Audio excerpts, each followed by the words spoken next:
America में बुधवार को यानी 11 जनवरी को सुबह सुबह 7,000 उड़ानें रद्द कर दी गई।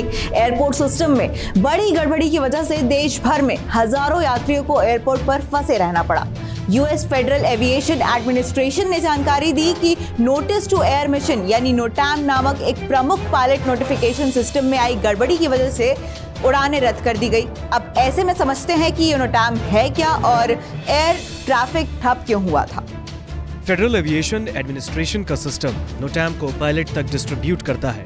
अमेरिका में 11 जनवरी की तड़के सुबह करीब 2 बजे नोटिस देने का यह सिस्टम फेल हो गया। इसके बाद FAA ने सुबह 9 बजे तक के लिए सभी डोमेस्टिक फ्लाइट के डिपार्चर पर रोक लगा दी और इस दौरान सिस्टम को वापस रिस्टोर करने की जद्दोजहद चलती रही। करीब 4 घंटे की मशक्कत के बाद फ्लाइट ऑपरेशंस धीरे धीरे शुरू हुए। एविएशन एक्सपर्ट्स के मुताबिक हालात सामान्य होने में कम से कम 2 दिन लगेंगे। नोटिस टू एयर मिशंस या नोटैम क्या बला है? नोटैम एक ऐसा सिस्टम है जिसके जरिए फ्लाइट से जुड़े क्रू को किसी तरह के खतरे का नोटिस भेजा जाता है। नोटैम के जरिए ही विमान के पायलट को एयरपोर्ट के मौसम, पक्षियों के झुंड, प्रतिबंधित हवाई क्षेत्र, रॉकेट लॉन्च, युद्ध अभ्यास जैसी गतिविधियों के बारे में जानकारियां मिलती हैं। एयरपोर्ट में कोई गड़बड़ी होने पर इसी सिस्टम से पायलट तक मैसेज पहुंचाया जाता है जिससे पायलट सेफ लैंडिंग कर सके। कुल मिलाकर नोटैम सिस्टम सेफ्टी सुनिश्चित करने का एक महत्वपूर्ण टूल होता है और ये फ्लाइट ऑपरेशंस की दक्षता भी सुनिश्चित करता है। ये पायलट्स और दूसरे एविएशन अधिकारियों को फ्लाइट ऑपरेशंस और संभावित खतरों के बारे में जानकारी देता है। नोटैम की शुरुआत कब हुई?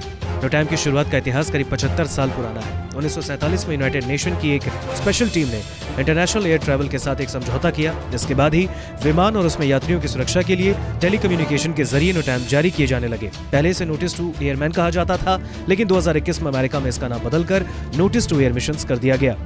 नोटैम कौन जारी करता है? इसे एयरपोर्ट के संबंधित अधिकारी जारी करते हैं। जब नोटैम जारी होता है तो इसे विभिन्न सोर्सेज में डिस्ट्रीब्यूट किया जाता है। इनमें flight planning software, flight information publications और एविएशन इंफॉर्मेशन की वेबसाइट्स शामिल हैं। आमतौर पर पायलट को टेक ऑफ से पहले नोटैम चेक करना जरूरी होता है ताकि पायलट को प्रभावित करने वाले किसी खतरे या बदलाव की जानकारी उन्हें हो जाए। क्या नोटैम के साथ कुछ समस्याएं हैं? किसी नोटैम में एक स्पेशल नोटैम नंबर, प्रभावित लोकेशन की जानकारी और आपदा के शुरू होने के साथ पायलट के लिए कीवर्ड मैसेज रहता है। ये कीवर्ड पायलट को संकट के समय डिसीजन लेने में मदद करता है। हालांकि इसकी भाषा थोड़ी कठिन और लंबी होने की वजह से इसे लोग कबाड़ का बंडल कह देते हैं। 7 जुलाई 2017 की बात है। एयर कनाडा की फ्लाइट 759 सैन फ्रांसिस्को में उतरने वाली थी। पायलट ने एयरपोर्ट के टैक्सी वे को रनवे समझ लिया और वहीं प्लेन लैंड करने की कोशिश की। वहीं 4 दूसरी एयरलाइंस के विमान खड़े थे। पायलट ने लैंडिंग का प्रयास किया और कुछ मीटर से एक्सीडेंट होते होते बचा। बाद में इन्वेस्टिगेशन में सामने आया कि एयरपोर्ट का रनवे बंद था और ये जानकारी नोटैम के 27वें पेज में कहीं दबी थी, जिस पर पायलट ने ध्यान नहीं दिया।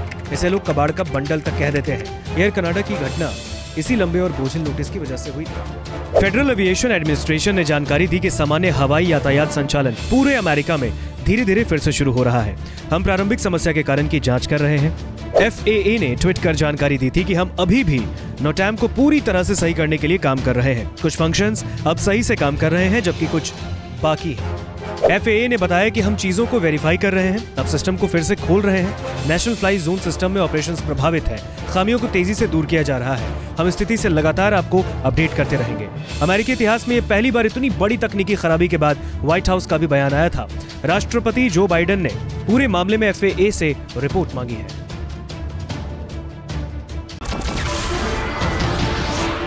नमस्कार, मैं हूं मानक गुप्ता। अगर आपको हमारा ये वीडियो पसंद आया हो तो इसे लाइक और शेयर जरूर करें और हाँ, हमें सब्सक्राइब और फॉलो करना ना भूलें ताकि आप देश और दुनिया की कोई खबर मिस ना करें। तो जुड़े रहिए हमारे साथ और देखते रहिए न्यूज़ 24।